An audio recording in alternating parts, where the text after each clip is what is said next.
জীবনটা কখনো জীবনানন্দ দাশের আরো এক বিপন্ন বিস্ময় কিংবা কখনো রবার্ট ফ্রস্টের miles to go before I sleep. সংকট ক্রান্তিতে জীবন যেভাবেই চলুক না কেন, যেরকমই হোক না কেন, আমরা জানি শুধু জীবন সুন্দর, লাইফ ইজ বিউটিফুল। দর্শক, প্রতিদিনের মতো আজকেও স্বাগত জানাচ্ছি আমাদের এই আয়োজনে। আপনাদের সাথে আছি আমি আহমেদ রেজা। আপনারা জানেন আমাদের এই আয়োজন থেকে আমরা প্রতিদিন ইতিবাচক, অনুপ্রেরণামূলক এবং উৎসাহের গল্পগুলো বলে থাকি, যে গল্পগুলো মূলত বলেন আমাদের অতিথিরা, এবং সেই গল্পগুলো আপনাদের মাঝে ছড়িয়ে গেলে আমাদের ভালোবাসা এবং ভালো লাগার যে প্রত্যয়টুকু সেটি আসলে সবসময় বাড়ে। আজকেও তার ব্যত্যয় ঘটছে না। আজকে আমাদের সাথে যে মানুষগুলো যুক্ত হচ্ছেন আমি জানি ভীষণ প্রিয়, ভীষণ জনপ্রিয় আপনাদের প্রত্যেকেরই, এবং সেই মানুষগুলো তো আমাদের অনেক কাছের এবং আমি বলি সবসময় মায়ার। কারণ যে মানুষগুলো যেভাবে কথা বলেন, তারা যেভাবে তাদের পারফরমেন্স গুলো করেন, সেগুলো সত্যি আমাদের ভালোবাসায়, ভালো লাগায় তো রাখে, এক ধরনের মায়াও তৈরি করে। আমি সবসময় সেটি বলি। দর্শক, আমাদের সাথে যুক্ত হচ্ছেন গুণী আবৃত্তি শিল্পী আহকামুল্লাহ, এবং যিনি বাংলাদেশ আবৃত্তি সমন্বয় পরিষদের সাধারণ সম্পাদক। আহকাম ভাই, কেমন আছেন? ভালো আছি। লাইফ ইজ বিউটিফুল বলার জন্যই মনে হয় এখনো আছি। নিশ্চয়ই, সেটা তো অবশ্যই। এবং আমরা সেই লাইফ ইজ বিউটিফুল এর যে গতি, আজকের যে সারথি, সেই সারথিতে আরো একজন যুক্ত হচ্ছেন, গুণী আবৃত্তি শিল্পী মাহিদুল ইসলাম। কেমন আছেন মাহি ভাই? ধন্যবাদ রেজা তোমাকে। তোমার অনুষ্ঠানের নাম লাইফ ইজ বিউটিফুল, এটার অনুবাদ আমি করেছি জীবন তবুও সুন্দর। হ্যাঁ, জীবন তবুও সুন্দর। তবুও সূর্য ওঠে, অস্ত যায়, পাখি গান গায়, আকাশ তবুও সুনীল, বাতাস এখনো আমাদের হৃদয়কে আন্দোলিত করে। আমরা বন্ধুদের সাথে আজ যুক্ত হয়েছি। আমরা ভালো লাগার কথা, ভালোবাসার কথা শোনাবো। তোমাকে অনেক ধন্যবাদ আমাদের এই দুই বন্ধুকে এক সূত্রে গাঁথার জন্য, এবং আরেকজন আসছেন শিমুল মোস্তফা। আমরা তিনজন এই প্রথম এক অনুষ্ঠানে দর্শকের সামনে নিশ্চয়ই লাইভে লাইভে একসাথে, এবং সেটি শিমুল ভাই একটু পরে জয়েন করবেন আমাদের সাথে। এবং মাহি ভাই, আপনি যেভাবে বলছিলেন যে জীবন তবুও সুন্দর, আর সত্যি তাই। একটা সংকট, একটা ক্রান্তির মধ্যে দিয়ে তো পুরো বিশ্ব যাচ্ছে। সেই সংকট এবং ক্রান্তিতে আমি যেমন আছি, আপনিও তেমনটাই আছেন। তারপরও আমরা বলি জীবন সুন্দর। আপনি যেভাবে বলেছেন জীবন তবুও সুন্দর, ঠিক সেভাবেই বলতে চাই। কিন্তু আমরা যেভাবে ভাবি বা যেভাবে বিশ্বাস করি, আপনার কাছে সেই জীবনের সংজ্ঞানটা ঠিক কেমন? জীবনকে আপনি কেমন ভাবে উপভোগ করেন, কেমন ভাবে দেখেন? জীবন কি সত্যি সুন্দর? আমি ছোটবেলা থেকে বড় হয়েছি, আত্মনির্ভরশীল হয়ে বড় হয়েছি। সুতরাং আমার কাছে জীবনের একা একা পথ চলেছি, একা বড় হয়েছি বেশি। ছোটবেলায় মা ছিল না। ঢাকা শহরে এসেছি অল্প বয়সে। আহকাম আমার কিশোর জীবনের বন্ধু। আহকাম জানে আমার জীবনের অনেকে। তো আমার কাছে সংগ্রামের মুহূর্তগুলো, সংকটের মুহূর্তগুলো কখনো আমাকে হতাশ করে নাই। আমি সবসময় আত্মপ্রত্যয় নিয়ে, আত্মবিশ্বাস নিয়ে ঘুরে দাঁড়াতে পছন্দ করি। এবং এই সংকটের, এই বৈশ্বিক যে সংকট, সারা মানুষ যে সংকটে রয়েছে, এই সময় কিন্তু আমি মোটেও হতাশ নই। আমি আশাবাদী, এবং আমি সবসময় আশার কথা বলে থাকি, আশার কবিতা শুনে থাকি। এবং সচেতন ভাবে আমরা চললে আমরা সুন্দর আগামী আবার পাবো, এই বিশ্বাস আমি লালন করি। এবং হ্যাঁ, তোমার যে প্রশ্ন, জীবন সুন্দর।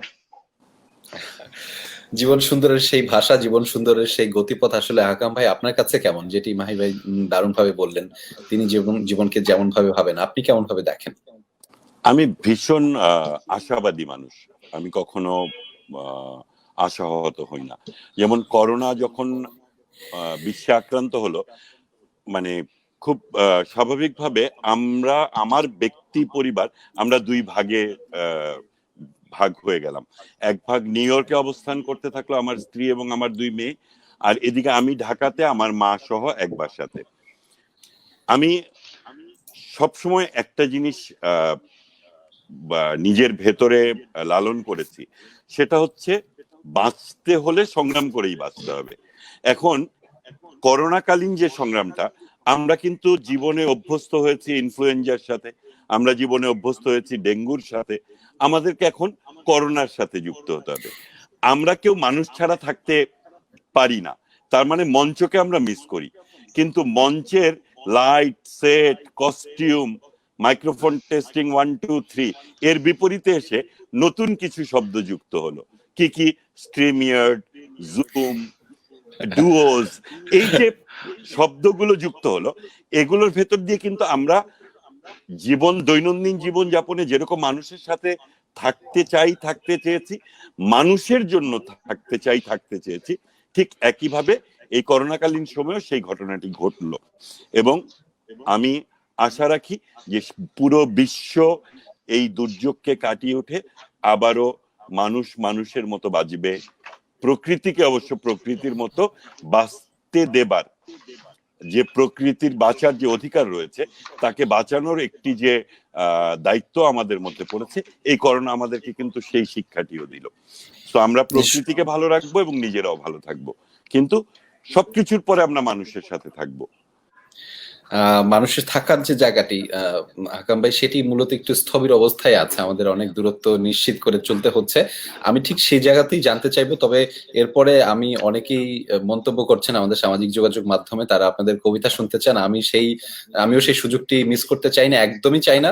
তবে তার আগে আমি একটি প্রশ্ন দুজনের কাছ থেকেই জানতে চাই, সেটি হচ্ছে যে প্রতিদিন বাংলাদেশ 2:30টার সময় মন খারাপ করা সংবাদ শুনে, আমরা এত বিষাদ, এত খারাপ সংবাদ আমরা প্রতিদিন আমাদের জীবদ্দশায় হয়তো কখনো সেই সংবাদ শুনিনি, কিন্তু আমাদের এখন নিয়ম করে আমাদের খারাপ সংবাদগুলো শুনতে হচ্ছে, মানুষের মৃত্যুর খবর শুনতে হচ্ছে। এই জিনিসগুলো ব্যথিত করে আমাদেরকে। আমাদের পরিজন কিংবা স্বজনরাই হয়তো কেউ না কারো স্বজন, হয়তো আমারও স্বজন কিংবা পরিজন প্রতিদিন নিহত হচ্ছেন, আক্রান্ত হচ্ছেন। এই বিষয়গুলো যতখানি ব্যথিত করে, তারপরেও আমরা বলছি যে জীবনে অনেক ইতিবাচক দিক আছে, সেগুলো নিয়ে বাঁচতে হবে। এবং সেই বাঁচার প্রেক্ষিতে এখন আমরা একটা স্থবির সময় কাটাচ্ছি। আকাম ভাই, আপনাকে দিয়ে শুরুটা করতে চাই। সেই স্থবির সময়টা আপনি কি করছেন, কেমন করে কাটাচ্ছেন, নিজেকে কিভাবে ভালো রাখছেন মূলত?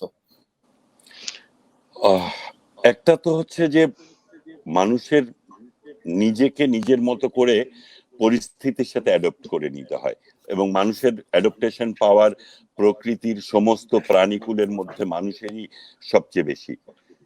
একই দেশে একই সময়ে এক প্রান্তে বরফ পড়ছে, আরেক প্রান্তে মরুভূমিতে তাপে পুড়ে যাচ্ছে, ওই দেশে কিন্তু মানুষ বাঁচছে, এবং বরফের জায়গা থেকে মরুভূমিতে যখন যাচ্ছে তখনও সেই মানুষগুলো সার্ভাইভ করছে, আবার মরুভূমি থেকে যখন একেবারে বরফের ঢাকা দেশে যাচ্ছে সেখানেও মানুষ সার্ভাইভ করছে। আমার ক্ষেত্রে যেটা ঘটলো, এই যে লকডাউনটা শুরু হলো, ঠিক সেই সময় নিজে কবিতা পড়তে থাকলাম। প্রথম আমাকে শ্বাস নেবার জায়গা তৈরি করে দিল কিন্তু আবৃত্তি। এই যে লাইভ প্রক্রিয়াটি শুরু হলো, এই প্রক্রিয়ার ভেতর দিয়ে আমি নিজে শ্বাস নিতে শুরু করলাম। অদ্ভুত রকম ভাবে এখন এরকম হচ্ছে যে আমি গতকালকে বিকেল 5টায় বসেছি, রাত 11:30টায় উঠেছি, 4টা লাইভ করেছি।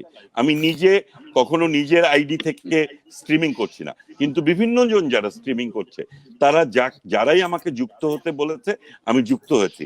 কারণ আমার কাছে মনে হচ্ছে, যেমন আজকে এই যে মাহিকে দেখতে পাচ্ছি, আমার কাছে মনে হচ্ছে না যে মাহির বাসায় বসে আছে, মনে হচ্ছে আমরা একটা রুমে পাশাপাশি দুটো চেয়ারে বসে কথা বলছি। রেজা, তোমার সঙ্গে এই যে দেখাটা হলো, কিংবা যারা আজকে আমাদেরকে স্ক্রিনে দেখছে তাদের সাথেও কিন্তু দূরত্বটি থাকছে না। অর্থাৎ আমরা প্রথমে বলেছি শারীরিক দূরত্ব, সামাজিক দূরত্ব, পরে সংশোধন করে সেটাকে শারীরিক দূরত্ব বলেছি, কারণ সামাজিক দূরত্ব এই তথ্য প্রযুক্তির যুগে কোনোভাবেই অনুভূত হওয়ারই কোনো সুযোগ নাই। আমরা অনলাইন মিডিয়ার মাধ্যমে খুব সহজে বন্ধুদের সাথে সম্পৃক্ত হচ্ছি। আমরা রেগুলার জুম মিটিং করছি, 100 জন জুমে ঢুকতে পারে। আমরা মেসেঞ্জার গ্রুপ করে 8জন করে কথা বলছি। এভাবে করে আমরা ভালো আছি। সুতরাং এই সামাজিক দূরত্ব না থাকার যে প্রক্রিয়াটা আমাদেরকে তথ্য প্রযুক্তি দিল, তা নিয়ে আমি সুখে থাকতে চাই, ভালো থাকতে চাই। আরেকটি কথা না বললেই নয়, অনেকে বলে যে এই অনলাইনে এত আবৃত্তি হচ্ছে, এত লাইভ হচ্ছে, এতে আবৃত্তির ক্ষতি হচ্ছে। আমি কখনোই মনে করি না। কারণ হচ্ছে আমাদের সংগ্রামটাই ছিল আবৃত্তি শিল্পটাকে পণ্য হিসেবে বাজারে নিয়ে আসা। একটি শিল্প পণ্য হিসেবে যখন বাজারে আসে তখন কিন্তু সেটি স্বীকৃত শিল্প, সেই হিসেবে আবৃত্তি পণ্য হিসেবে এসেছে। ভোক্তা তার পছন্দের দ্রব্যটি কিনে নেবে। প্রোডাকশন, বিভিন্ন আবৃত্তির প্রোডাকশন হচ্ছে, সেটার ভেতর থেকে ভোক্তা তার পছন্দ মতো নিবে। কারো যদি মাহিদুল ইসলামের আবৃত্তি পছন্দ হয় সে শুনবে, কারো যদি শিমুল মুস্তাফার আবৃত্তি পছন্দ হয় শুনবে, কারো যদি আহকামুল্লাহর আবৃত্তি পছন্দ হয় শুনবে। কেউ যদি যমুনা টেলিভিশন এখন দেখতে দেখতে চ্যানেল আইতে সুইচ করতে চায়, তারও সুযোগ তার রয়েছে, চ্যানেলাই দেখতে দেখতে যদি এনটিভিতে সুইচ করতে চায় তারও সুযোগ রয়েছে। সুতরাং আমার মনে হয় যে ভীষণ রকম আমাদেরকে ভালো রাখলো এই তথ্য প্রযুক্তির লাইভ প্রক্রিয়া। আমি একটু সরাসরি মানুষের ছোট বিষয় জানতে চাই আকরাম ভাই, এই সময় আমরা দেখেছি লকডাউন পিরিয়ডে অনেকে রান্না বান্না শিখেছে, ঘরের কাজ করেছে, আপনার ক্ষেত্রে এরকম কিছু ঘটেছে কিনা? আমি যেটা করেছি সেটা হচ্ছে পড়াশোনা করেছি, বা তারপরে টেনশন করেছি অনেক স্ত্রী কন্যাদের জন্য। ওরা যখন মানে একদম নিউ ইয়র্কে যখন মহামারী মানে লাখ ছাড়িয়ে যাচ্ছে, বাঙালি মারা যাচ্ছে কয়েক হাজার, তখন ওরা নিউ ইয়র্কে বাসা থেকে বেরোতে পারছে না। আমার বড় মেয়েটার জ্বর উঠলো, অ্যাম্বুলেন্স কল করা, এমনও হয়েছে একদিন আমি প্রায় 14 ঘন্টা টেলিফোনে ছিলাম, ভিডিও কলে ছিলাম, মানে কনস্ট্যান্টলি। তো এই টেনশন আমি নিয়েছি। আমি নেটফ্লিক্সে মুভি দেখেছি, সারাক্ষণ নিউজ দেখছি। মৃত্যু সংবাদ ব্যথিত করে তো বটেই, মৃত্যু সংবাদ আমাদেরকে ব্যথিত করে, কিন্তু আশা জাগানিয়া সংবাদগুলো আবার কিন্তু আমাদেরকে দাঁড়াতেও সহযোগিতা করে। যখন বিটিভির মহাপরিচালক তার পুরো পরিবার নিয়ে বাসায় থেকেই স্ট্রাগল করে দাঁড়িয়ে গেল, তার ছোট ভাই আমাদের বন্ধু বিদ্যুৎ ফেসবুকে একটা বড় লেখা লিখলো, ওই লেখাটা পড়ে আমার চোখ দিয়ে জল পড়েছিল। মানে তার মানে বেঁচে থাকার সংগ্রামে যে মানুষগুলো বেঁচে যাচ্ছে, আমরা কিন্তু তাদের সংবাদ পড়ে আনন্দিত হচ্ছি। এটাই আসলে আজকের যে অনুষ্ঠানের শিরোনাম লাইফ ইজ বিউটিফুল, জীবন সুন্দর, তা প্রমাণ করে। আমরা আমাদের সংগ্রাম করেই বাঁচতে হবে। করোনা আসতে পারে এরকম কোনো ধারণা তো ছিল না, কিন্তু এসেছে, এখন তাকে মোকাবেলা করে আমাদেরকে বাঁচতে হবে। কিন্তু অবশ্যই নির্দেশনাগুলো মেনে চলাটা জরুরি, যে নিশ্চয়ই। নির্দেশনা আসে সেটা মেনে চলাটা জরুরি। মাহি ভাই, আপনার সংগ্রামের গল্পটা শুনবো। নিশ্চয়ই আপনিও অনেকটা সংগ্রাম করেই বাসায় থাকতে হয়েছেন, দারুণ ব্যস্ত সময় পার করেন আপনি বাহিরে, আপনার শিক্ষার্থীদের সাথে আপনাকে বিভিন্ন সময় বিভিন্ন জায়গায় সময় দিতে হয়, সেগুলো সব ব্যস্ত রেখে আপনাকে ঘরে থাকতে হচ্ছে। কেমন করে সেই সময়টা পার করেছেন?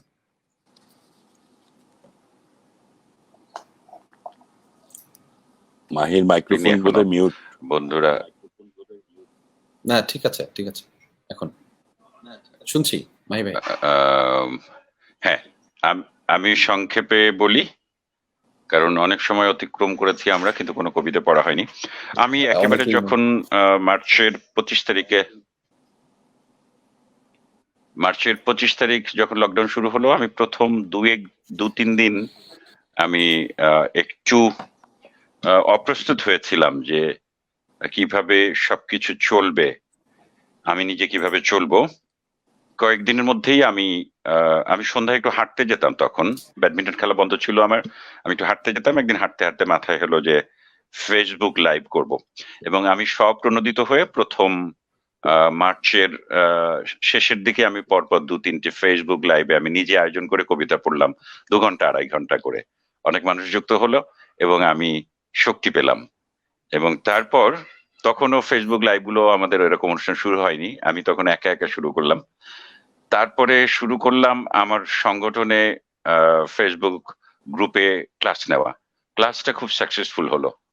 তারপর শুরু করলাম আমার পরের দিন শুরু করলাম আবৃত্তি মেলা নামে, যেখানে আমার পেশাজীবীদেরকে আমি আবৃত্তি এবং শুদ্ধোচ্চারণ শেখাই, তাদের ক্লাস নেওয়া। দেখলাম যে তারা দারুণভাবে রেসপন্স করলো এবং দারুণভাবে ক্লাসটা সফল হলো। এরপর পরই আমি শুরু করলাম একটি অনলাইন আবৃত্তি কর্মশালা অফার করলাম, যেখানে আমি এত বেশি শক্তি সাহস পেয়ে গেলাম।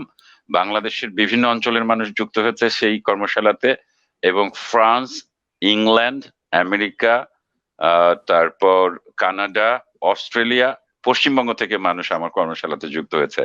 যেহেতু এটা অনলাইন কর্মশালা ছিল, আমার আগের কোনো অভিজ্ঞতা ছিল না, আমি অফার করেছিলাম যে মেসেঞ্জার গ্রুপে ক্লাস হবে, সিক্রেট গ্রুপে, কিন্তু আমি পড়া নিব 1-to-1 কলে, মেসেঞ্জার কলে। এই কাজটি আমাকে এমন বেশি সারাদিন আমাকে ব্যস্ত রাখলো যে আমার মধ্যে আর কোনো হতাশার গল্প নেই। আমি প্রতিটা দিন স্বপ্ন দেখছি রাতে ঘুমানোর সময় যে আগামীকাল আমার স্টুডেন্টকে আমি কিভাবে তাকে আবৃত্তিতে দক্ষ করে তুলবো। এবং আমার আনন্দ হলো, একজন নতুন মানুষ যখন আমার ক্লাসে অংশগ্রহণ করে একটা কবিতা তার কণ্ঠে তুলে ধরছে, তখন আমি দারুণভাবে অনুপ্রাণিত হচ্ছি, আমি আনন্দিত হচ্ছি। এর মধ্যে শুরু হলো তো অসংখ্য আবৃত্তির আয়োজন, প্রতিদিন আহকাম যেমন বললো 8 ঘন্টার লাইভ, আমি আজ সকালে একটা অনলাইন টেলিভিশনের লাইভে 2 ঘন্টার জন্য যুক্ত হবার কথা ছিল কানাডা থেকে, দেশে বিদেশে এই অনলাইন টেলিভিশনের নাম। 4 ঘন্টা পরে আমি লাইভটা শেষ করেছি। 4 ঘন্টা। দুজন সঙ্গীত শিল্পী ছিলেন, একজন ভারত থেকে আর একজন আমেরিকা থেকে, কিন্তু পুরো অনুষ্ঠানটাতে 4 ঘন্টা আমাকে থাকতে হয়েছে। This is our life, this is beautiful life, I am enjoying. এবং And সেই miles জীবনেও to go before I sleep.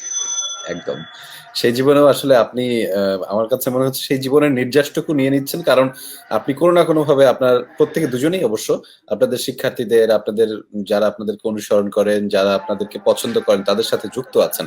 সেটি আসলে মানে জীবনে চলার পথে অনেক সাহায্য করে। নিশ্চয়ই আমরা আর অপেক্ষা করতে চাই না মাহি ভাই, আমরা কবিতা শুনতে চাই। অনেকেই মন্তব্য করছেন আপনার অনেক পছন্দের কবিতাগুলো তারা শুনতে চাচ্ছেন। অনেকে একজন লিখেছেন সেই রাতের কল্পকাহিনী, আরো অনেকগুলো বিষয়ে তারা মন্তব্য করছেন। আমরা একটা কবিতা শুনতে চাই এই মুহূর্তে। আচ্ছা, তাহলে আহকাম আমি শুরু করি। হ্যাঁ হ্যাঁ, হ্যাঁ, আমরা অনেকক্ষণ কথা বলেছি, প্রায় 16-17 মিনিট কথা বলেছি। হ্যাঁ, আমরা আজ সুন্দর কিছু কবিতা পড়বো যেখানে বেদনার কথা নেই কম, যেখানে হতাশা নেই, সংগ্রামও নাই, এরকম কবিতা পড়তে চাই। আমি প্রথমে পড়তে চাই মহাদেব সাহার কবিতা আমি যখন বলি ভালোবাসি। আমি যখন বলি ভালোবাসি, তখন শুদ্ধ হয় জীবন, তখন ভাঙা ঘর আবার জোড়া লাগে, শিশুদের কচি মুখের ঘ্রাণে বাতাস ভরে যায়, হলুদ চোখ সব সবুজ দেখতে শুরু করে, নদী তীরে জেগে ওঠে নতুন চর, খরা শেষে বৃষ্টি নামে। আমি যখন বলি ভালোবাসি, আমি যখন বলি ভালোবাসি, তখন শান্তি আন্দোলন শুরু হয়, জাতিসংঘের প্রাসাদ চূড়ায় গলতে থাকে বরফ, লেবাননে বোমাবর্ষণ বন্ধ হয়, প্যালেস্টাইনে ওঠে উল্লাস ধ্বনি, রুশ মার্কিন দীর্ঘ বৈঠকে গৃহীত হয় ক্ষেপণাস্ত্র হ্রাসের সিদ্ধান্ত। তখনই সবচেয়ে নিরাপদ হয়ে ওঠে মানুষের ভবিষ্যৎ, বিশ্বযুদ্ধের আশঙ্কা কমে আসে। আমি যখন বলি ভালোবাসি, আমি যখন বলি ভালোবাসি, তখন শীতের দেশে আসে বসন্ত, তখন মরা গাঙে ডাকে জোয়ার, চৈতের মাঠে শস্যের হাতছানি, তখন দুকুল ছাপানো বর্ষায় চলে পাল তোলা নৌকো। অনেকদিন পর ব্ল্যাক আউটের নিষিদ্ধ শহরে আসে পূর্ণিমা, সব কাঁটাতারের বেড়া হয়ে ওঠে মাধবীলতার বন, ঘাতকের হাত থেকে ছিটকে পড়ে অস্ত্র। আমি যখন বলি ভালোবাসি, আমি যখন বলি ভালোবাসি, তখন পৃথিবীতে সব যুদ্ধ থেমে যায়, দুর্ঘটনায় পতিত বিমানের যাত্রীরা নিরাপদে ফিরে আসে, বড় বড় শহরগুলোর সবচেয়ে কণ্টকিত যানজট মুহূর্তে খুলে যায়, বিবাহ বিচ্ছেদের সমস্ত মামলা প্রত্যাহার করে নেয় সব দম্পতি, মা শিশুর গালে চুমু খায়, ব্যর্থ প্রেমিক প্রেমিকারা আবার ঘর বাঁধে, নবজাতকের কান্নায় ভরে ওঠে পৃথিবী। আমি যখন বলি, আমি যখন বলি ভালোবাসি। সুন্দর। আমি শুরুতে যেভাবে বলছিলাম যে এই কারণেই মনে হয় আপনারা আমাদের জন্য মায়ার মানুষ, আপনারা মায়াতে থাকেন, আপনারা ভালোবাসায় থাকেন। আহকাম ভাই, আপনি যখন ভালোবাসেন তখন আসলে কি বলেন সেটা কবিতায় শুনতে চাই। আমি ভালোবাসি এই কথাটা যতটা না বলে বোঝাতে চাই, তার চেয়ে তার পাশে থেকে বোঝাতে চাই বেশি।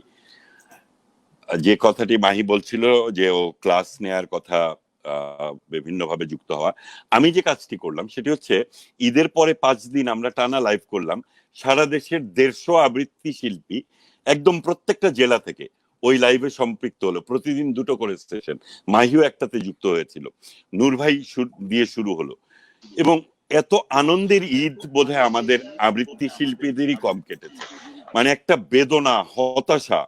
এই যে এর মাঝখানে আমি কাউকে ফোন করে ঈদ মোবারক বলবো, কাউকে টেক্সট পাঠিয়ে বলবো না, ওই বলাটা গুরুত্বপূর্ণ না।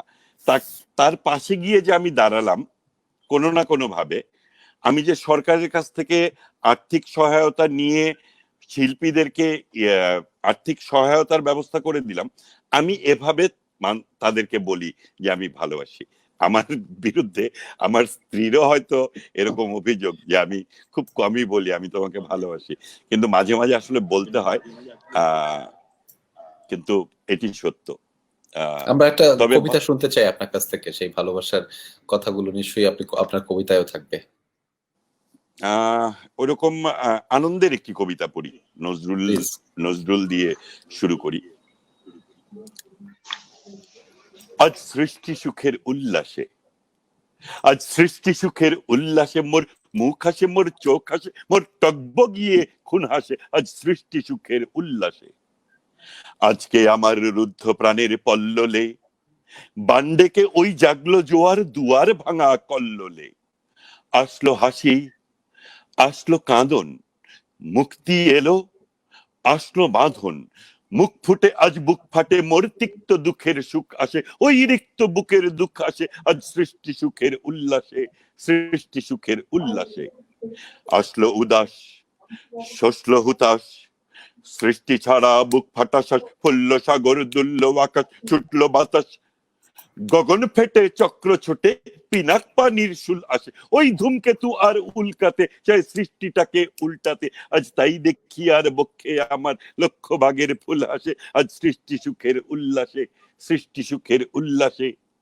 আজ হাসলো আগুন, শসলো ফাগুন, মদন মারে খুনমা খাতুন, পলাশ অশোক শিমুল ঘায়েল, ফাগ লাগে ওই দিগবাসে গো, দিগবালিকার পিদবাসে। আজ রঙন এলো রক্ত প্রাণের অঙ্গনে মোর চারপাশে, আজ সৃষ্টি সুখের উল্লাসে।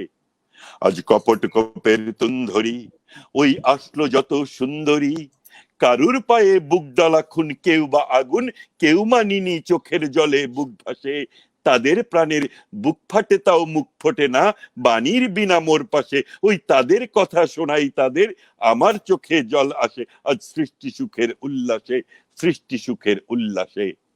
আজ আসলো উষা, সন্ধ্যা দুপুর, আসলো নিকট, আসলো সুদূর, আসলো বাধা বন্ধ হারা ছন্দ মাতন, পাগলা গাজন উচ্ছ্বাসে, ওই আসলো আসেনি শিউলি শীতল, হাসলো শিশির দুবঘাসে, আজ সৃষ্টি সুখের উল্লাসে।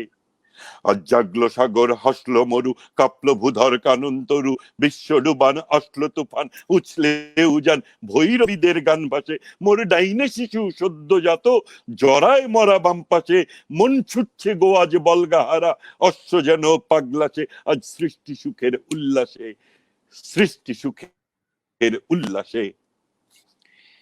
এটি আমার জীবনের প্রাণ শক্তি। আমি এভাবেই বাঁচতে চাই। মোর ডাইনে শিশু সদ্যজাত, জরায় মরা বাম পাশে। মৃতদের সমাহিত করে জীবিতদের জন্য বেঁচে থাকার যে সংগ্রাম, সেটাই আসলে জীবনকে সুন্দর করে। নিশ্চয়ই সেই সুন্দরের গল্পগুলোতে এতক্ষণ ধরে বলছিলেন, এবং সেই যে সৃষ্টি সুখের উল্লাসে এখন এই যোগদান করতে আমাদের সাথে যুক্ত হচ্ছেন আমাদের আরো একজন প্রিয় গুণী আবৃত্তি শিল্পী এবং আমাদের খুব পছন্দের মানুষ, আমরা যাদেরকে আমি একটু আগে যেমন ভাবে বলছিলাম যে মায়ার মানুষ, শিমুল মুস্তফা আমাদের সাথে যুক্ত হয়েছেন। ভাইয়া, নিশ্চয়ই আপনি আমাকে শুনতে পাচ্ছেন? হ্যাঁ হ্যাঁ, শুনতে পাচ্ছি, আমরা দারুণ ভাবে শুনতে পাচ্ছি আপনাকে। আপনাকে স্বাগত জানাচ্ছি। আসসালামু আলাইকুম শিমুল ভাই। শিমুল ভাই স্যালুট। বাম হাতে দিলে ডান হাত দিলে দেবে। স্বাগত জানাচ্ছি শিমুল ভাই আপনাকে। আমরা আমাদের এই আয়োজনের নাম লাইফ ইজ বিউটিফুল। আমরা একটু সংক্ষিপ্ত ভাবে আপনার কাছ থেকে জানতে চাই যে আমরা যে জীবনের কথা বলি, যে জীবন সুন্দরের কথা বলি, সেটি আসলে আপনার কাছে কেমন? জীবন কি সত্যি সুন্দর? আমরা সেটি আহকাম ভাইয়ের কাছ থেকে শুনেছি, মাহি ভাইয়ের কাছ থেকে শুনেছি, এখন আপনার প্রেক্ষাপট থেকে সেটি জানতে চাই। জীবন তো আসলেই সুন্দর, এবং জীবনের থেকে অমৃত, জীবনের থেকে, প্রাণের থেকে শ্রেষ্ঠ আর বেঁচে থাকার থেকে আনন্দের আসলে কিছু নেই। আমরা এত কিছু করি, এত কাজ করি একটা কারণে, কিন্তু সেটা হচ্ছে আরো একটা দিন বেশি বাঁচবো এই আশায়। ভালো থাকতে চাই, সুস্থ থাকতে চাই, আনন্দে থাকতে চাই, একটা কমফোর্টেবল লাইফে থাকতে চাই। এগুলো প্রত্যেকটার কারণই হচ্ছে যে আমি আরেকটা দিন বেশি বাঁচতে চাই। এবং সত্য যেটি সেটি হচ্ছে যে বেঁচে থাকার মতো এত প্রিয় জিনিস আর কিছু নেই। যখন মানুষের মৃত্যু খুব কাছে এসে পড়ে তখন বোঝা যায় যে অর্থ নয়, কীর্তি নয়, সচ্ছলতা নয়, আসলেই তাই যে প্রাণটাই হচ্ছে সবচেয়ে প্রিয়, বেঁচে থাকাটাই সবচেয়ে বেশি দরকার। এবং যে যেভাবে তার মতো করে ভালো থাকতে পারে, আমরা যেমন এখানে যারা তিনজন আছি, কি বলবো, ত্রিমূর্তি বলা যায় না? আর আজকে যে স্ট্যাটাস আহকাম দিয়েছে, সেটাই থ্রি আসলে মাস্কেটিয়ার্স। থ্রি মাস্কেটিয়ার্স একটি বিখ্যাত মুভি আর কি, আহ, যেটার মধ্যে তিনজন বিপ্লবী আসলে, তাই না আহকাম? একদম। সত্যিকার অর্থে একদম একদম বিপ্লবী। বোঝা যায় না আসলে যে তারা বিপ্লবী, মানে কিন্তু আসলে তারা বিপ্লবী। হাসতে হাসতে যে হাসতে হাসতে হাসতে হাসতে জীবনের সংগ্রামগুলো তারা করে, কত কথা বলে যায় আমাদের। আমরা শৈশব থেকে সেরকম সেটাই। শুনে বড় হয়েছি। তো আজকে আমার সেরকমই কাছে এই মনে হয়েছে যে রেজা যখন আমাদের তিনজনকে এক জায়গায় করলো, মনে হচ্ছে three Musketeers will be better introduction for it. এবং সবচেয়ে বড় কথা হচ্ছে যে আমরা সচরাচর তিনজন, তিনজন শুধু তিনজন এরকম কিন্তু সত্যিকার অর্থে আমরা কখনো হইনি। তিনের অধিক হয়েছি, তিনের কম হয়েছি, কিন্তু তিনজন নিয়ে শুধু আরো একজন দুজন হয়তো পারফরমেন্সে ঢুকে গেছে বা আছে, অনেকে এরকম হয়েছে, ছিল অনেকের সাথে করেছি। কিন্তু আমরা তিনজন, আমাদের তিনজনের মধ্যে একটা অদ্ভুত, আহ, আমরা তিনজন হচ্ছে প্রাণের বন্ধু, প্রাণের মানুষ। এবং আমাদের জীবনে যত ক্ষোভ, যত রাগ, যত অভিমান, এই তিনজনের কাছেই আমরা প্রকাশ করি। আবার তিনজন তিনজনের সব আনন্দ, সুখ, বেদনা আমরা তিনজন কিন্তু দিন শেষে, একদম শেষ কথা বলে যে দিন শেষে আমরা এই তিনজন কিন্তু ভাগাভাগি করে নেই। এবং আমি হচ্ছি আহকামের শেষ আশ্রয়, আহকাম হচ্ছে আমার শেষ আশ্রয়। এরকম আর কি আমাদের যে বিষয়টা, যে দিন শেষে অনেক কিছুই করি কিন্তু শেষ বেলাতে এসে আমরা কিন্তু একেবারেই তিনজন অন্যরকম। আর বিশেষ করে আহকাম আর মাহি তো একেবারেই বন্ধু, আমি ওদের মতো বন্ধুর মতো, কিন্তু আহ আমি আবার ওদের প্রিয় অপ্রিয় দুটোই। কিন্তু আপনি আশ্রয়ের স্থল, একদম না, আপনি একদম কিন্তু না। আচ্ছা আমি জানি না আচ্ছা আপনাদের মধ্যে সেটা জি আচ্ছা, ভাই। আমাদের তিনজনের গল্প বলতে থাকলে এই অনুষ্ঠান 50 মিনিটের জায়গায় 2.5 ঘন্টা হয়ে যাবে। আড়াই আমার ঘন্টা সকালের কিন্তু অনুষ্ঠান মতো কবিতা 4 বেশি ঘন্টা শোনার চলে যাবে। দরকার নেই, আমরা তো জীবনে অনেক কবিতাই পড়েছি। কবিতার থেকে এরকম একটা দিন না আমরা যেটা রেজা খুব কেন জানি রেজার কপালে জুটে গেছে, আমি বলবো অবশ্যই ভাগ্যের ব্যাপার, শিমুল ভাই, যে তিনজনকে রেজা ইজ একসাথে ভেরি, করাটা খুব খুব খুব মানে আমরা একসাথেই থাকি কিন্তু কেমন কেমন করে জানি তিনজনের কোনো অনুষ্ঠান হয়নি আমাদের। এটাই কিন্তু সত্যিকার অর্থে বলে। রেজা খুব ভালো অর্গানাইজার, ও ভালো পেরেছে ও তিনজনকে একসাথে একদম একদম মিলাতে। রেজাকে ধন্যবাদ। কিন্তু বন্ধুদের কথা ভাবতে হবে। বন্ধুরা দেখেন এটাই কমেন্টসে কি লিখছে। শিমুল অনেকেই ভাই, আমি না বন্ধুরা কমেন্টস কিন্তু দেখতে পাচ্ছি কবিতা না, আমি মোবাইল থেকে এসেছি তো, আমি মোবাইল থেকে না, আসছি, অতএব ওই আমি রেজা দেখতে কমেন্টস পাচ্ছে। দেখতে পাচ্ছি। হ্যাঁ আমি রেজা দেখতে দেখতে পাচ্ছি, পাচ্ছে। কিন্তু আমরা এখানে শো করছি না। এখানে আমরা অনেকগুলো মন্তব্য আমি এখানে দেখতে পাচ্ছি। আমি নিষেধের শিমুল কবিতা। শিমুল ভাই, আমরা কবিতাটা শুনবো, তবে তার আগে ছোট্ট করে জানতে চাই, এই লকডাউনের পিরিয়ডে বা আমরা যে বন্দিদশা কাটিয়েছি, পুরো বিশ্বই তো একসাথে সেই বন্দিদশা কাটিয়েছি, সেটি আসলে কেমন ভাবে পার করেছেন? ভাবি আপনাকে ঘরের মধ্যে বসে কি কি কাজ করিয়েছে সেগুলো শুনতে চাই ছোট করে। ও না, আমি আমাদের ব্যাপারটা একেবারেই অন্যরকম। আমরা এই যে এখনো দেখাতে পারি, আমার বউ এখানেই আছে, কাছেই আছে, পাশেই বসা। আমার লকডাউনটা খুব একটা বেশি সমস্যা করেনি সত্যিকার অর্থে। আমি আমার নিজের অনেকগুলো কাজ আছে যেগুলো আমি ঘরে বসে করতে পারি। আমি আমার সারা দিনেরই আমার যেই বিষয়গুলো আছে তার মধ্যে আহ, এত কিছু আমার আছে, এখন মনে হয় যে আমার এখনো বোধহয় এই লকডাউনে আমার মনে হয় যে সময়গুলো হচ্ছে না। আমি, সবাই জানে যে আমি খুব ভোরে উঠি, সকাল 6টা 6:30 উঠি, উঠে কাজকর্মই করি। আমার অনেক কিছু করার আছে, আমি কবিতা নিয়ে কাজ করি, আমার ল্যাপটপ অনেকগুলো কাজ থাকে।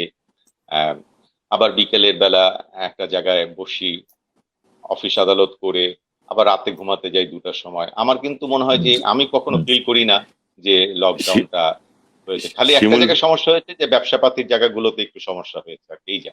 শিমুল ভাই, দুপুরের কনফার্ম ঘুমটার কথাও একটু বলেন। হ্যাঁ, আজকে আবার আহকাম সেই দুপুরবেলা ওই টাইমেই ফোনটা করেছে, ও ইচ্ছে করেই করেছিল, রাগে করেছিল আর কি, যে আমি দুদিন ধরে আহকামের ফোন ধরছিলাম না। ও ইন্টেনশনাল ঠিক করেছে আজকে ওনার ঘুমটা বোধহয় আমি একটু খাবো। তো আমি বুঝছি যে ও ওই টাইমটা ফোনটা করেছিল এই কারণে। শিউল ভাই, মাহি ভাই এবং আহকাম ভাই দুজনেই দুটি কবিতা পড়েছেন। আমরা আপনার কাছ থেকে একটি ছোট কবিতা শুনতে চাই। যে ছোট কবিতা ছোট হলে ভালো হয়। আমরা ওরা যেহেতু আরো দুজন কি পড়েছে? আমি আমি ঠিক জানি না। আমি আহকামেরটা শুনলাম খালি। আর মাহি কি পড়েছে? আমি পড়েছি মহাদেব সাহার আমি যখন বলি ভালোবাসি। আহ, সময় তো একেবারে শেষ হয়ে আসছে, মাহি তাই তো? আমি মাহি যখন বলে ভালোবাসি তখন ঝড় উঠে। এটা পড়েছি আমি। আচ্ছা, আমি আগাম দুটা কবিতা ষড়যন্ত্র। পড়লেই মনে হয় শেষ হয়ে যাবে। আমার দুটো পড়ার মতো থাকবে। একটা ছোট্ট কবিতা, জানা জি, কবিতাই পড়ে দিই। আহ আহকাম বা মাহি বলো কোনটা পড়বো, একটা পড়ি। পুরোনো কবিতা বলো। আপনি প্রেমের কবিতা পড়বেন? আচ্ছা, প্রেমের কবিতা। আচ্ছা, প্রেমের কেউ কথা কবিতা। রাখিনি, পড়ে দিই। হ্যাঁ, কেউ কথা কেউ রাখিনি। তোমার কথা রাখিনি, একদম জাস্ট এই কথাটাই বলতে যাচ্ছিলাম আমি। এমনকি এখন করোনাও কথা রাখছে না, আমার মনে হচ্ছে। ও আমাদের এই পার্ট চলে এসেছে। এবং শুরুতেই এই করোনায় আক্রান্ত যারা মারা গিয়েছেন আমাদের দেশে এবং সারা বিশ্বে, সকলের প্রতি আমাদের শ্রদ্ধা, তাদের শোক সন্তপ্ত পরিবারের প্রতি আমাদের গভীর সমবেদনা। এবং সাম্প্রতিক সময়ে আমাদের যে কিছু গুণীজন মারা গিয়েছেন, তাদের মধ্যে আমাদের আহ, প্রাক্তন স্বাস্থ্যমন্ত্রী, আমাদের একজন খুব বড় নেতা নাসিম সাহেব, উনি মারা গিয়েছেন। এবং আমাদের আরো অনেক খ্যাতিমান ব্যক্তিরা মারা গেছেন, শিল্প সাহিত্যের অনেকে মারা গিয়েছেন। সকলের প্রতি শ্রদ্ধা নিবেদন করছি এবং তার পরিবারের প্রতি আমার কৃতজ্ঞতা যে তারা এই ভার বহন করতে পারে, এই শোক ভারটা বহন করতে পারে। আল্লাহ তাদেরকে এই শক্তি দিন। আহ কেউ কথা রাখেনি, এই কবিতাটাই বলি। যদি জিনিসটা কই,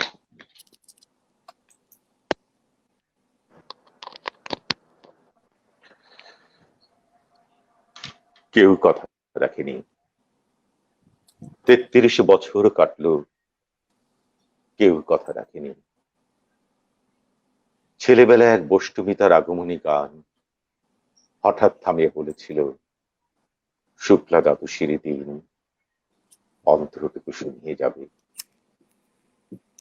তারপর কত চন্দ্রভূ অমাবস্যা চলে গেল, কিন্তু সেই বষ্টমী আর এলো না। 25 বছর প্রতীক্ষায় আছে।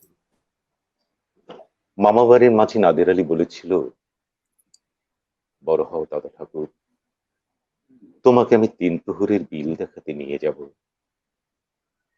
যেখানে পদ্ম ফুলের মাথায় সাপ আর ভ্রমর খেলা করে। নাদের আলী, আমি আর কত বড় হব? আমার মাথায় ঘরের ছাদ ফুঁড়ে আকাশ স্পর্শ করলে তারপর তুমি আমায় 3 প্রহরের বিল দেখাবে। একটাও রয়্যাল গুলি কিনতে পারিনি কখনো। লাঠি লজেন্স দেখিয়ে দেখিয়ে চুষেছে লস্কর বাড়ির ছেলেরা। বিক্রির মতো চৌধুরীদের গেটে দাঁড়িয়ে দেখেছি ভেতরে রাস উৎসব।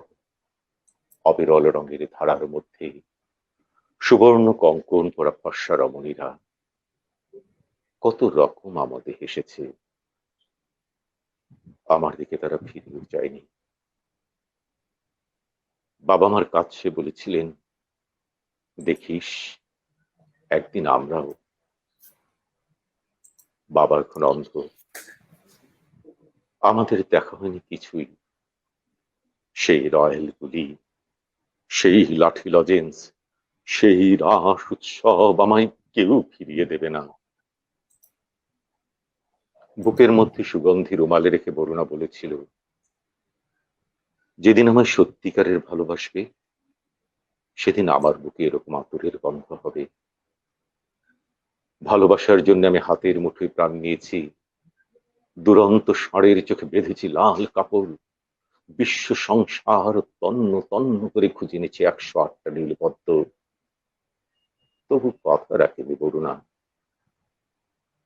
তার বুকে আজ শুধুই মাংসের গন্ধ, কেননা সে যে কোনো নারী। কেউ কথা রাখেনি। 33 বছর কাটলো, কেউ কথা রাখে না। কেউ কথা রাখে না, কিন্তু আপনাদের যে কথা রাখার প্রত্যয় সেটি আসলে শুনতে চাই। মাহি ভাই, আহকাম ভাই, আপনাদেরকে দিয়ে শুরুটা করতে চাই যে অনেকেই মন্তব্য করছেন কবিতা শোনার জন্য, তাছাড়া আপনাদের গল্পগুলোও শুনতে চাই। আমরা একটি সামাজিক যোগাযোগ মাধ্যমে ট্রল বা বহুল প্রচলিত সামাজিক যোগাযোগ মাধ্যমে যে কথাটি হচ্ছে, সম্প্রতি আমরা দেখতে পাচ্ছি যে এই সংকট পিরিয়ড অর্থাৎ করোনা পিরিয়ড কেটে গেলে কেমন ভাবে সময় কাটাবেন, কি কি ইচ্ছা আছে, সেটি একটু জানতে চাই। মাহি ভাই, আপনাকে দিয়ে শুরুটা করতে চাই। এই সংকট কেটে গেলে কি করবেন আপনি, কি ইচ্ছা আছে আপনার? আহ, কোনো রং লাগানো কথা নয়, কোনো পোশাকি কথা নয়। সত্য কথা হলো মঞ্চে ফিরতে চাই, সবচেয়ে আগে রিহার্সাল রুমে ফিরতে চাই। আমরা মঞ্চের মানুষ। আগাম বলছিল মাইক্রোফোন 1 2 3 রেডি, পোশাক লাইট। আমি সবচেয়ে আগে সরাসরি ক্লাসরুমে ফিরতে চাই, রিহার্সাল রুমে ফিরতে চাই, শিল্পকলার একাডেমির অডিটোরিয়াম ভাড়া করে দর্শকের সামনে গিয়ে কবিতা পড়তে চাই, এটি সবচেয়ে আগে।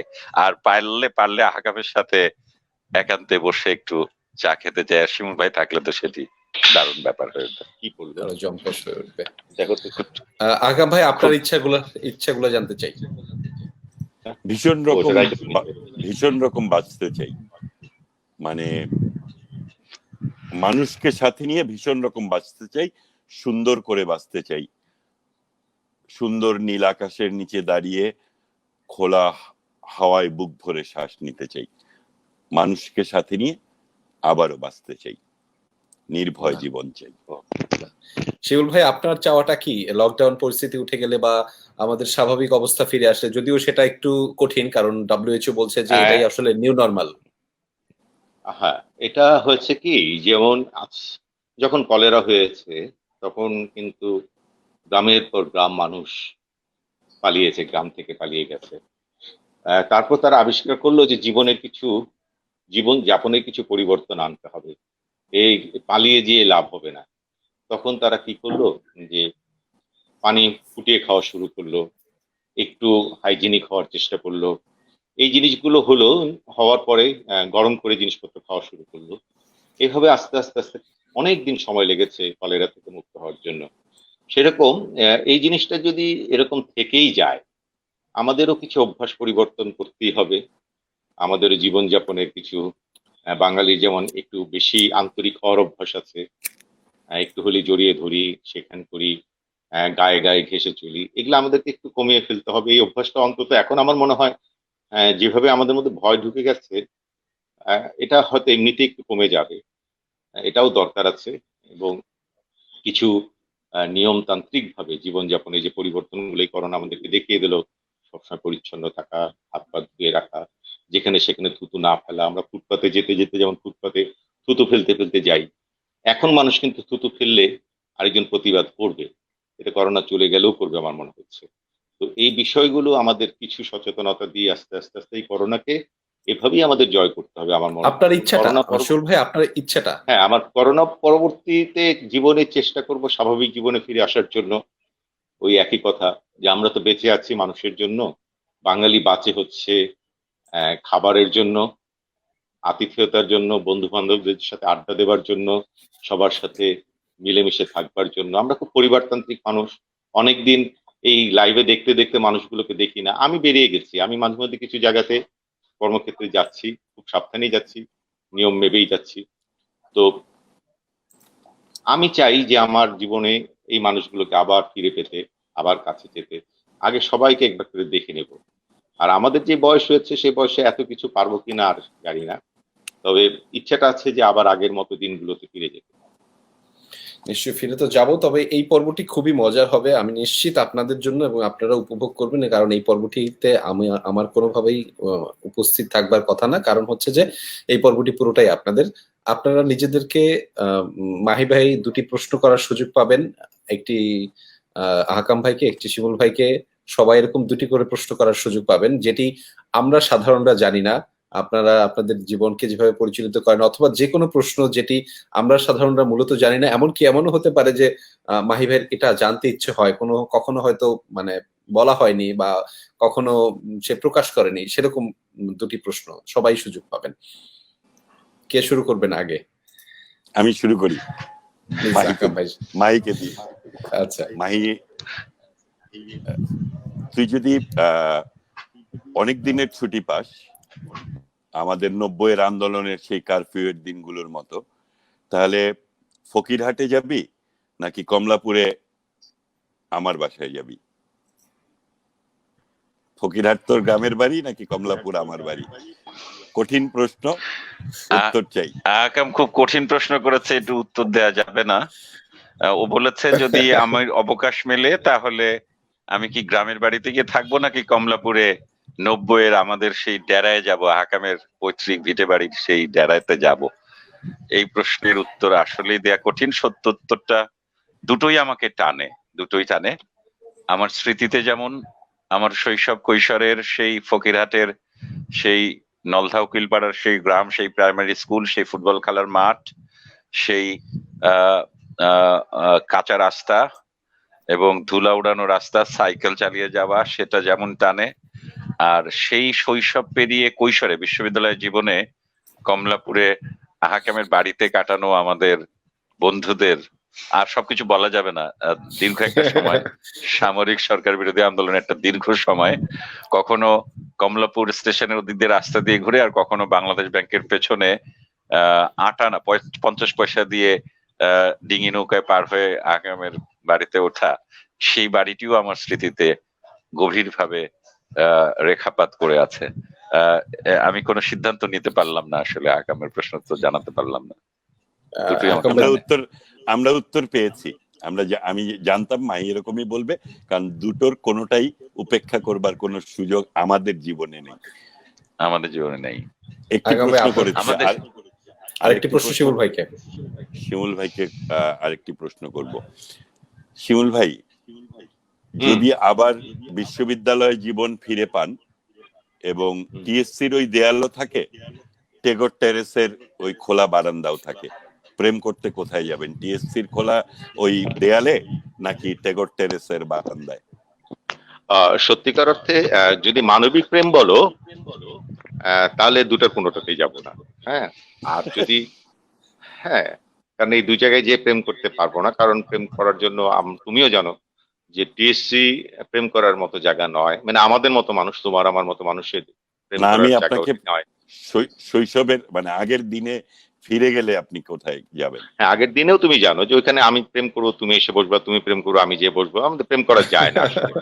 তবে টিএসসি আর টেগর টেরাসের মধ্যে যদি বলো, তবে আমি এখনো শৈশবে ফিরে গেলে টিএসসি তেই যাব, এটা অস্বীকার করার ক্ষমতা নেই। আজকে এখনো যদি আমাকে টিএসসি সেই পরিবেশটা দেয়, আমি টিএসসি তে, আমি কেন, আমার পরিবারের সবাই, আমি একটা সহজ কথা বলি যে আমার প্রথম সন্তান যখন হয়েছে 2000 সালে, আমি হাসপাতাল থেকে বাচ্চাকে বাসায় আনিনি। আমরা দুজন কিন্তু বাচ্চাকে নিয়ে প্রথম টিএসসি তে 1 ঘন্টা থেকে বাচ্চাটাকে টিএসসি কে দেখিয়ে তারপর বাসায় এসেছি।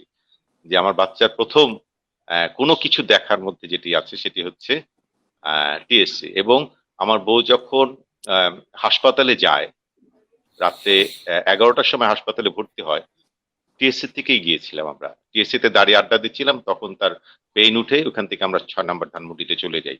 তো আমাদের জীবনটা টিএসসি আমার জীবনের অনেক কিছু ভেঙে চুরে তছনছ করে দিয়েছে।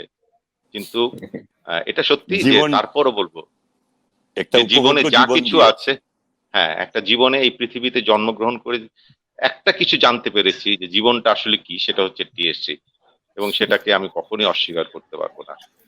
আর আমাকে যদি বলা হয় যে তোমার জন্মভূমি কোনটা, জন্মভূমি ঢাকা, কিন্তু আমার জন্মস্থান মানে শিমুল মুস্তাফার জন্মস্থান টিএসসি। সুতরাং আমার প্রশ্ন পাঠ শেষ। এবার মাহি ভাই পার হয়ে গেছে। মাহি ভাই, আমাদের ঝটপট প্রশ্ন, ঝটপট উত্তরে যেতে হবে। আকামকে একটু কঠিন প্রশ্ন করতে চাই, দেখি আকাম উত্তর দিতে পারে কিনা। আমাদের বন্ধুত্ব এখন বাংলাদেশের সব মানুষ জানে যে আমাকে আর আকামের বন্ধুত্বকে আলাদা করা যাবে না। অনেকে চেষ্টা করে, আলাদা করতে পারিনি। আমি নীরব থাকি, আমাদের বন্ধুত্বটা টিকে যায়। এইরকম সাংগঠনিক অনেক সময় আমাদের মধ্যে মতবিরোধ হয়েছে।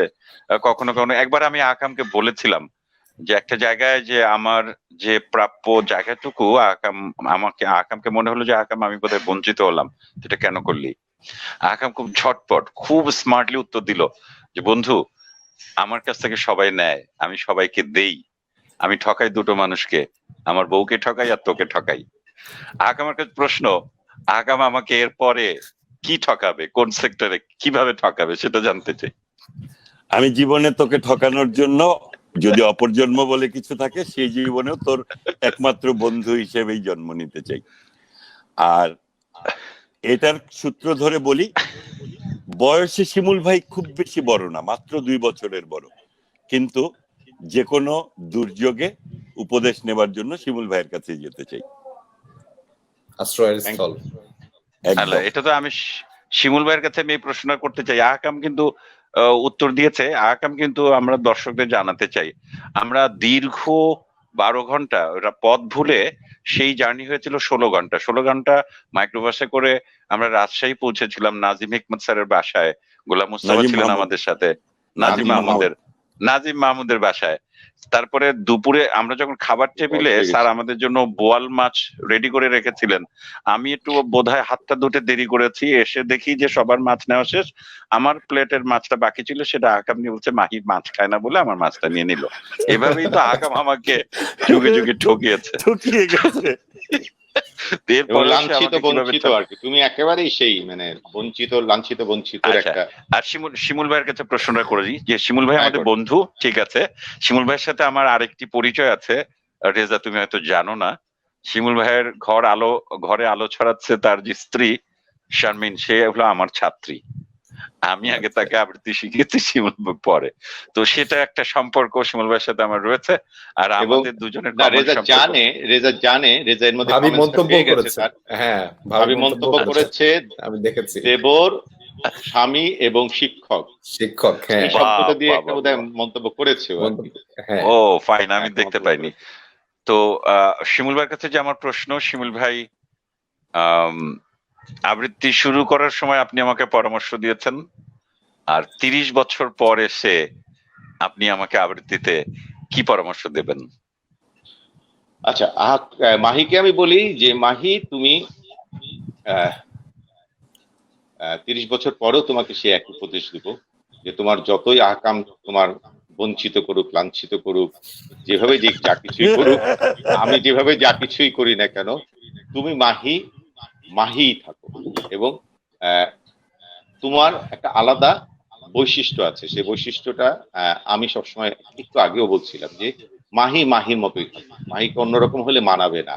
মাহি অনেক রকমের, ওকে নিয়ে আমরা অনেক মজা করি। ওকে মাহি মূলত একটু বোকা, নিরীহ, এটা আমরা অস্বীকার। আহকাম কি বলো, ঠিক বলেছি? একটু কিন্তু নিরীহ ও, কিন্তু না, আমি বোকা নিরীহ না, ও সরল। এই সরলতাই আমার খুব পছন্দ। সরলতাটার মধ্যে ও অনেক সময় অনেক কিছুতে ভিকটিম হয়, অনেক কিছুতে মনোকষ্ট পায় এবং অভিমানীয় শিল্পী মানুষের। তারপর আমি বলি যে তুমি আর তিল পরিমাণ, এমনকি তুমি পরের জন্মে বা 30 বছর পরে বলবো না যে তোমার চুল আর একটু উঠুক, তোমার চুল কম, সেটাও তোমার কাছে ভালো লাগে। মাহি, তুমি যা আছো তাই থেকো, এটাই বলছি আর কি। হ্যাঁ, আমি মাহিকে তো বললাম, মাহিকটা আপনি প্রশ্ন করবেন। হ্যাঁ, আমি প্রশ্ন মাহিকে করতে চাই আর কি। আচ্ছা মাহি, মনে করো যে তুমি আবৃত্তি করলে না, তোমাকে যেরকম দেখেছি যে তুমি হয়তো একজন হতে পারতে, একজন নেতা হতে পারতে, এরকম কিছু একটা। আজকে আবৃত্তি না করলে, আবৃত্তির মধ্যে যদি তুমি না আসতে, তাহলে কি করতে তোমার পেশা হিসেবে? আমাকে যদি এখনই আবৃত্তি ছেড়ে দিতে হয়, আমার পুরনো পেশা, আমার মুদ্রণ শিল্প যে ব্যবসা, সে ব্যবসা আর ফিরে যাওয়ার ইচ্ছে নেই, সে ব্যবসা করবো না। আমাকে এখনো যদি আবৃত্তি থামিয়ে দিতে হয়, তাহলে আমি আবার স্পোর্টসে ফিরে যাব। আমি হয় কোনো ব্যাডমিন্টন ক্লাবের কোচ হয়ে যাব ব্যাডমিন্টনের, অথবা কোনো শিশু কিশোরদের ক্রিকেট টিমের কোচ হয়ে যাব। এরকম আবার আমি খেলাধুলায় ফিরে যাব, এবং সেটাও আমার পেশা হবে, সাকসেসফুল পেশা হবে। আচ্ছা, এবার আহকামকে একটা প্রশ্ন করি। একদম। তোমার জীবনে দুটো সত্তা কাজ করে। একটা হচ্ছে যে তুমি একজন রাজনীতির সাথে সক্রিয়ভাবে জড়িত, এবং সাথে সাথে তুমি আবৃত্তি এবং ডিবেটের সাথে তুমি খুব ভালো জড়িত। কিন্তু অভিনয়টা বলবো না, কিন্তু এটা বিশেষ এক কারণে তোমাকে অভিনয় করতে হয়েছিল কোনো একটা সময় ডাকসুতে, ওইটা বাদ দিলাম, তুমি অভিনেতার কাজটা না, তারপরে করেছিলাম। তোমার দুইটা সত্তা, একটা হচ্ছে যে তুমি আবৃত্তি বাচিক শিল্পী, আর একটা হচ্ছে তুমি একজন রাজনীতির সাথে সক্রিয়ভাবে। তোমাকে এই মুহূর্তে যদি বলা হয় যে তুমি একটা বেছে নাও, কোনটা বেছে নাও? আবৃত্তির মধ্য দিয়ে রাজনীতি। হ্যাঁ, সেটা ঠিক আছে, মানে দুইটা আমি আলাদা সত্তা, মানে কবিতায় কি একেবারে তুমি যখন পেশাগত ভাবে আমি রাজনীতির কাজের সাথে সম্পৃক্ত তখন একেবারে আলাদা, কিন্তু কবিতার মধ্যে রাজনীতি আছে সেটা তো আমরা জানি, সেটা আলাদা ব্যাপার। সেটা থাকলে তো কবিতাই থেকে গেল আর কি, মানে তুমি কবিতার মধ্যে দিয়ে মানে দেশের কথা, দেশের উন্নয়ন, দেশের ভালো কিছু সচেতনতা এগুলা তৈরি করার জন্য যেটা, সেটাই তো। তবে যদি আপনি বলেন যে একেবারে স্ট্রেইট অ্যান্সার করতে হবে, তাহলে বলবো রাজনীতি। মানুষের কল্যাণের জন্য কাজ করে যাওয়া আমার ব্রত, এটি আমি মানুষের সাথে থাকবো বলে নিজের জীবনকে বেছে নিয়েছি, এবং আমার রাজনৈতিক দর্শন বলেন আর সাংস্কৃতিক দর্শন বলেন, সেটি হচ্ছে আমি বিশ্বাস করি দুঃসময় থেকে সুসময়ে মানুষ পৌঁছে দেবে মানুষকে। এই মানুষটাই আমরা, সেই মানুষটাই হতে চাই, সেটি রাজনীতি করে হোক, আবৃত্তি করে হোক। একদমই তাই। তারপরের লাইনটা দিয়ে আমি শেষ করি, আমাদের ছেলেটা নিরাময় হয়ে উঠবে করোনার থেকে, এবং এটা আমরা বিশ্বাস করি। সবাই ভালো থাকবেন, আমার দিক থেকে বিদায় নিচ্ছি। আমার মনে হয় সময় শেষ হয়ে আসছে, না? হ্যাঁ, সময় শেষ হয়ে আসছে, আমরা শেষ আমার করবো। তবে বিদায়টা নিলাম, ধন্যবাদ। আমরা একটা আবৃত্তি শুনতে চাইবো আপনার কাছ থেকে, শিমুল ভাই। আপনি একটা আবৃত্তি ছোট করে শুনিয়ে আমাদেরকে তারপরে যদি বিদায় নেন, এবং আমরা তারপরে সবারই একটা ছোট করে আবৃত্তি শুনতে চাই। শুরুটা আপনি যদি করে যান। তো 1 ঘন্টা তো প্রায় হয়ে গেল বোধহয়, নাকি? হ্যাঁ, প্রায় হয়ে গিয়েছে, আমরা আরেকটু সময় নিচ্ছি। আমি একটু 4 লাইন গান গেয়ে দিই, সেটাই ভালো। জি প্লিজ।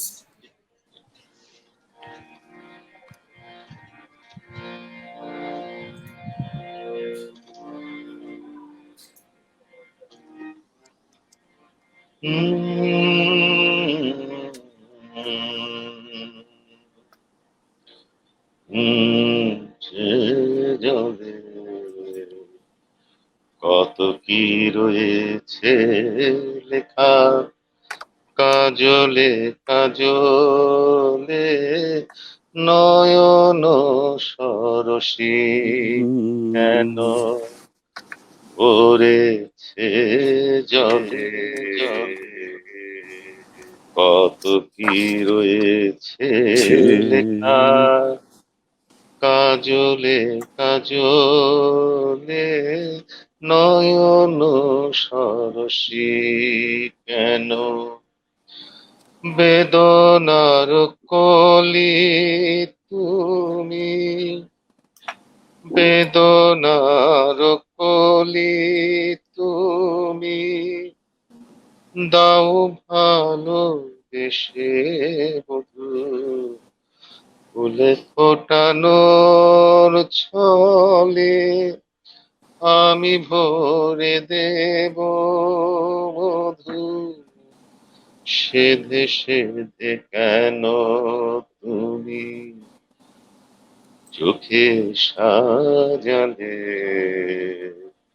কত কি রয়েছে লেখা কাজলে কাজলে, নয়ন সরসী কেন। কি অসাধারণ, কি অসাধারণ! একজন মন্তব্য করেছে আকাশ মুগ্ধতা, আসলে সত্যি কথা, এক আকাশ মুগ্ধতা, এবং একজন মন্তব্য করেছেন এক আকাশ মুগ্ধতা, এবং আপনার সরাসরি গানের লাইভ অনুষ্ঠান দেখতে চায়। ধন্যবাদ শিমুল ভাই আমাদের এই আয়োজনে যুক্ত হওয়ার জন্য, এবং আপনি হয়তো এখন চলে যেতে চাচ্ছেন। না, আমি আছি, আমি আছি, ওটা করুক, আমি শুনি, আমি অসুবিধা। আচ্ছা, যে প্লিজ আমরা এখন কে করবে, আহকাম ভাই নাকি মাহি ভাই?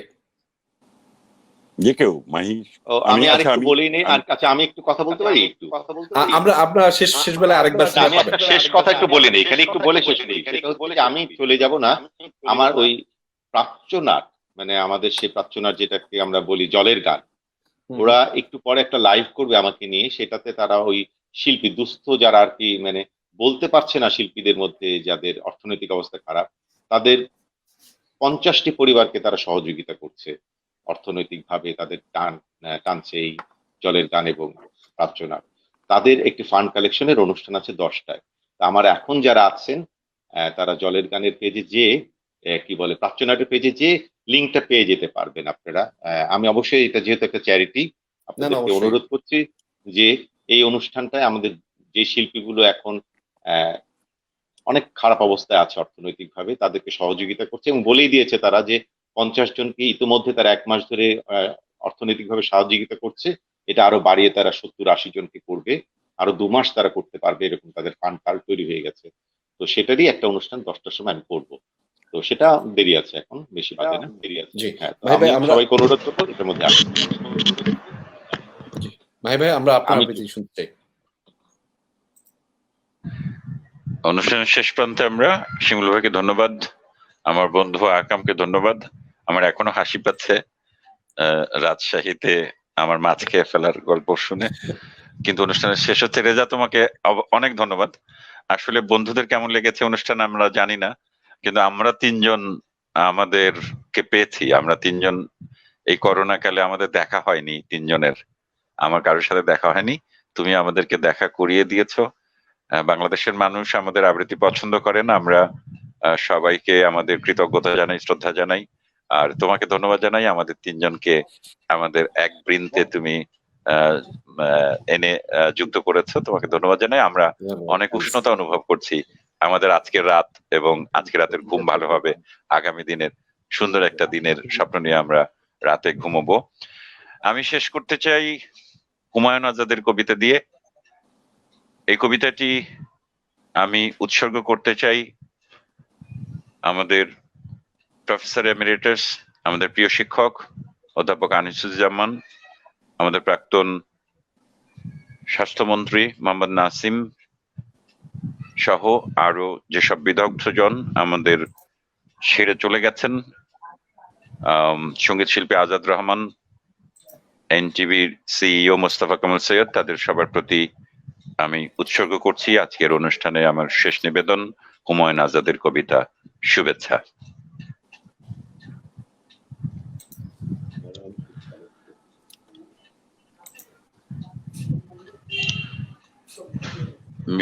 মিউট অপশন, মাইক্রোফোন গুলো মিউট অপশন। সাউন্ড পাচ্ছি রেজা? হ্যাঁ হ্যাঁ হ্যাঁ, সাউন্ড পাচ্ছি, আপনার সব শুনতে পাচ্ছি। না, আমার সাউন্ড না, অন্য মাইক্রোফোন গুলো একটু মিউট করো। দিয়েছে। বন্ধুরা, আবৃত্তি করছি হুমায়ুন আজাদের কবিতা শুভেচ্ছা। ভালো থেকো ফুল, মিষ্টি বকুল, ভালো থেকো, ভালো থেকো ধান, ভাটিয়ালি গান, ভালো থেকো, ভালো থেকো মেঘ, মিটি মিটি তারা, ভালো থেকো পাখি, সবুজ পাতারা, ভালো থেকো চর, ছোট কুড়ে ঘর, ভালো থেকো, ভালো থেকো চিল, আকাশের নীল, ভালো থেকো, ভালো থেকো পাতা, নিশির শিশির, ভালো থেকো জল, নদীটির তীর, ভালো থেকো গাছ, পুকুরের মাছ, ভালো থেকো, ভালো থেকো কাক, ডাহুকের ডাক, ভালো থেকো,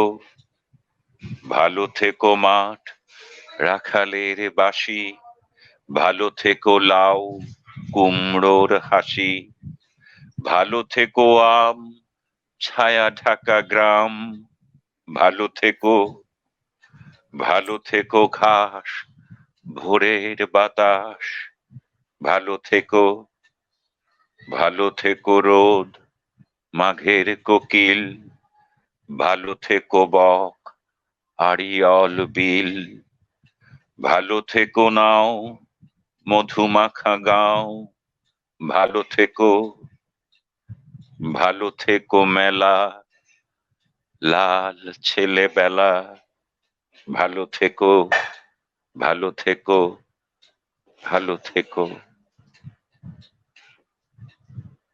ভালো থাকুক সকল প্রাণ, ভালো থাকুক। আকাম ভাই, আপনার আবৃত্তি এখন শুনতে চাই ছোট করে। আমাদের যদিও অনেক সময় পার হয়ে গিয়েছে, নির্ধারিত সময়ের চেয়ে আমরা খুব তাড়াতাড়ি শেষ করতে চাই। একদম কথা কবিতা একসঙ্গে বলে ফেলছি। রবীন্দ্রনাথের পরিচয়। একদিন তরিখানা থেমেছিল এই ঘাটে লেগে, বসন্তের নূতন হাওয়ার বেগে। তোমরা সুধায় ছিলে মোরে ডাকি, পরিচয় কোনো আছে নাকি, যাবে কোনখানে? আমি শুধু বলেছি কে জানে। নদীতে লাগিল দোলা, বাঁধনে পড়িল টান, একা বসে গাহিলাম যৌবনের বেদনার গান।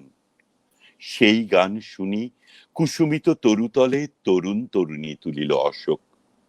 মোর হাতে দিয়ে তারা কহিল, এ আমাদেরই লোক।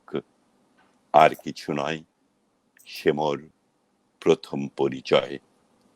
তারপর জোয়ারের বেলা সাঙ্গ হলো তরঙ্গের খেলা। কোকিলের ক্লান্ত গানে বিস্মৃত দিনের কথা অকস্মাৎ যেন মনে আনে। কনক চাপার দল পরে ঝুরে ভেসে যায় দূরে। ফাল্গুনের উৎসব রাতির নিমন্ত্রণ লিখন পাতির ছিন্ন অংশ কারা অর্থহারা। ভাটার গভীর টানে তরিখানা ভেসে যায় সমুদ্রের পানে।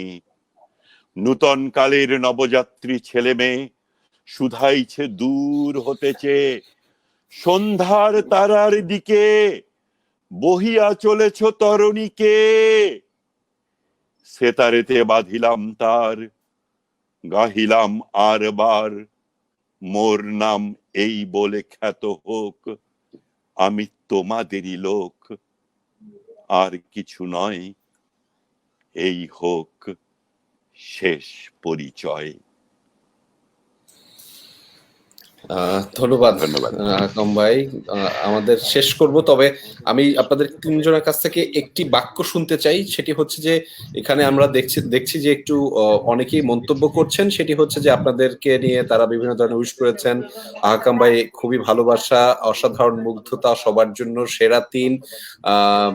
শিমুল ভাইয়ের গানের প্রশংসা করেছেন, মাহি ভাইয়ের আবৃত্তি ভালো লাগে সেটি বলেছেন। আহকাম ভাই সেরা, ত্রিরত্ন, বিভিন্ন মানে বিশেষণে বিশেষায়িত। মাহি ভাই আপনার আবৃত্তি বারবার শুনতে চাই। আহকাম ভাই আপনার গলা খুবই পছন্দ। কত কি সাজি আফরিন অনেকগুলো কমেন্ট করেছেন, এরকম অনেকগুলো। অর্থাৎ এই যে মানুষগুলো যারা রয়েছেন নিরলস ভাবে নিরন্তর ভাবে সবসময় আপনাদের সমর্থন করে যান, ভালো লাগা তৈরি করে, ভালোবাসায় রাখেন, তাদেরকে নিরাপদ রাখতে আপনাদের সচেতন এবং নিরাপদ থাকার বার্তাটি শুনতে চাই। যে শুরু করবেন, আহকাম ভাই শুরু করতে পারেন। সকল সাবধানতা অবলম্বন করে জীবন গতিশীল চাই। গতিময় জীবনে আরাম চাই, শান্তি চাই, কিন্তু সবকিছুর পরেও মানুষের পাশে থাকতে চাই। মাহি ভাই। আমাদের আবৃত্তির বন্ধুরা যারা, ভক্তরা যারা, তারা নিশ্চয়ই সচেতন মানুষ সমাজের, তারা নিশ্চয়ই নিয়ম শৃঙ্খলা মেনে চলেন। আমরা বন্ধুদের বলবো আপনারা আরো বেশি সচেতন হন, অন্যকে সচেতন করুন, নিজে সুস্থ থাকুন, অন্যকে সুস্থ থাকতে সহায়তা করুন। আর আমরা আবৃত্তি কর্মীরা, আবৃত্তি শিল্পীরা আপনাদেরকে অনেক ভালোবাসি, আমরা আপনাদের কাছে ফিরতে চাই। শিমুল ভাই।